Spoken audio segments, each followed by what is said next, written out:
Who would have thought that the Beaver State would be a den for the most paranormal occurrences I've ever seen in a state? From a cursed video game that was said to cause people to pass away, to haunted playgrounds, Oregon is a scary state. I'm your host Andrew, and today I'm here to present the top 10 Oregon scary urban legends. At a number 10 spot, we have the Candy Cane Park. Located in La Grande, Oregon is the Candy Cane Park, otherwise known to locals as Hatchet Park, due to the accident that happened within the park grounds. Candy Cane Park was like any other park, apart from the fact that it followed the theme of candy canes all throughout the park. Kids love to go here due to its appearance alone, but that all changed in 1983. This was when a young woman named Dana DeMars was strolling through the park at night when all of a sudden someone came out of the woods with a hatchet and started to chop off her limbs, including an attempt to behead her. She ended up passing away from her injuries inside of the park at the young age of 21. Now locals claim that her spirit calls the park home. She would be seen on the merry-go-round, and when the children would go on it, she would spin it uncontrollably. Her presence on the merry-go-round was so noticeable by many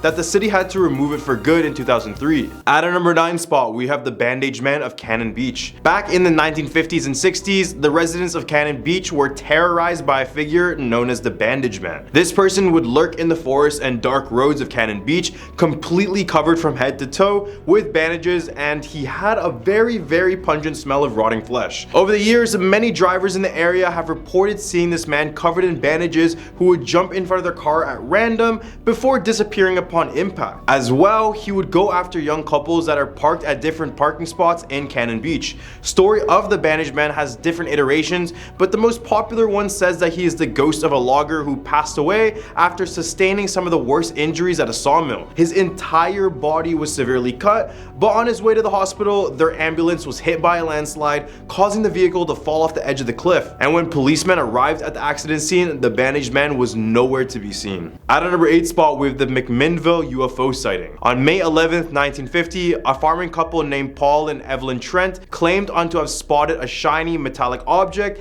that was flying directly over their home. Immediately, they decided to grab a camera and snap 2 photos of the object before it flew away to the west.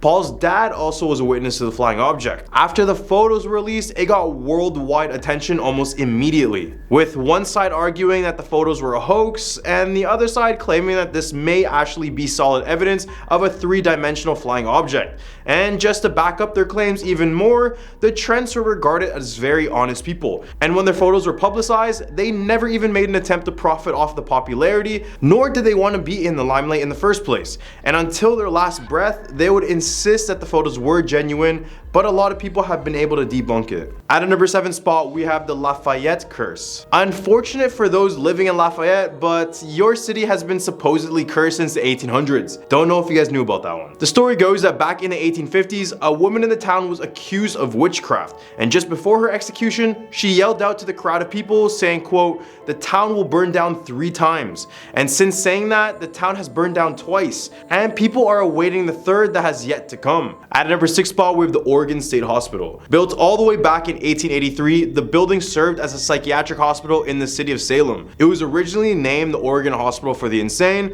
but changed for obvious reasons. And in the beginning, it was a place where lobotomies, eugenics, and electroconvulsive therapy was done. However, it was estimated that 2/3 of the people in the hospital were not only mentally insane, but also were found guilty of a crime. So best believe that fights were common and death was even more prevalent. In 1942, 47 people were killed and many others were sickened when poison used to kill bugs was accidentally used in place of flour in the kitchen. But the most notorious thing about this place is that they found the remains of 3,600 people in a room now known as the Room of the Forgotten Souls. They found cans upon cans of cremated ashes in the basement of this hospital. In the hump of our list, we have the Agro Pelter. The Agro Pelter is an aggressive creature said to lurk in the forests of Oregon, and they are most likely responsible for the deaths of many early lumberjacks in Oregon. These creatures resemble a slender ape-like animal with whip-like arms that extend for meters. They lurk atop trees and only attack if their territory is being threatened. So when Oregon was first being inhabited by early settlers,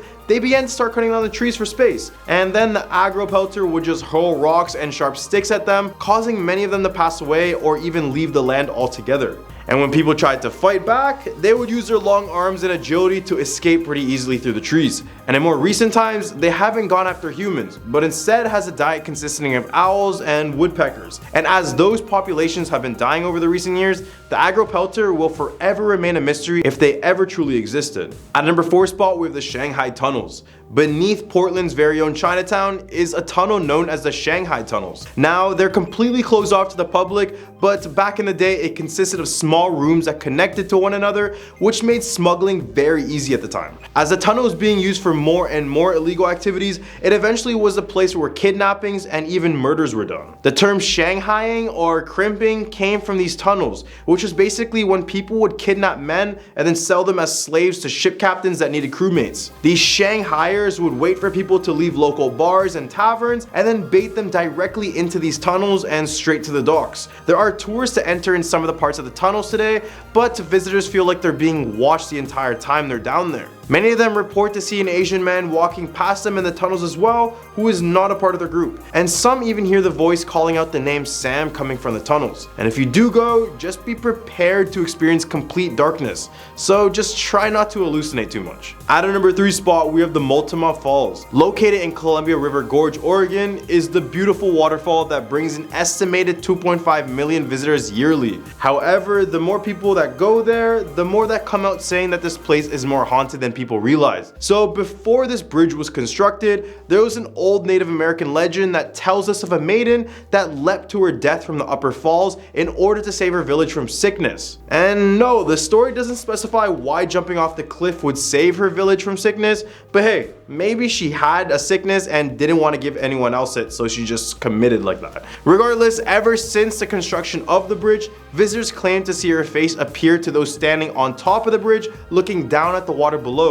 As well, every winter it's said that she appears at the upper falls as if she's ready to make the sacrifice for her village again. At number 2 spot, we have Polybius. Polybius is one of gaming's first urban legends and still terrifies people to this day regarding whether or not a game this dangerous could exist out there. In Portland 1981, games are on the rise. This was a time when gaming fever was a thing and many games would be thrown left and right in these arcades packed with children. The government saw this as an opportunity to test out one of their own experiments. This is when they made a game so addictive and so brainwashing that it would cause severe side effects in those who decide to play it. The only details that were definite was that it was named Polybius. The severe side effects of the game included mind control, seizures, brain aneurysms, and for some, it would cause them to take their own life. Despite all these warnings, Polybius looked like any regular arcade game, but due to its addictive capabilities, people were lining up for this game in the hundreds, unaware of the true effects it was having on their minds. Eventually, the game would disappear out of nowhere as if it never really existed,